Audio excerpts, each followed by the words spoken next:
ఏంటి సిలిండర్ పేలిందా? ఏమైందో ఏంటో.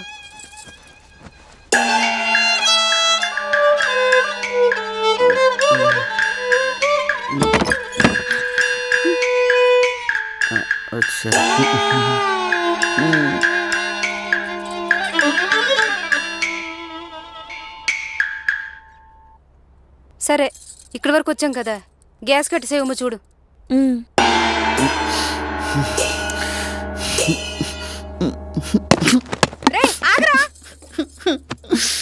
ఏంట్రా పిచ్చి పట్టినట్టు అలా చేస్తున్నావు?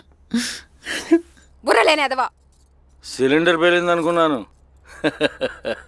చూసావా, నేను చనిపోదాం అనుకున్నా, నా బరువు కూడా నాకు సహకరించట్లేదు, అందుకే నాకు ఒళ్ళొద్దు. ఏంట్రా అన్నయ్య ఇలా చేస్తున్నావు? ఈరోజు తాడుతో అయిపోయి నేను బతికిపోవచ్చు, కానీ రేపు అన్న రోజు నువ్వో గొయ్యో చూసుకుని అందరూ దూకి చచ్చిపోతాను. అప్పుడు మాత్రం మీ అందరూ చాలా ఆనందంగా ఉండండి, ఎందుకంటే నేను పైకి తేవాలి కదా. నేను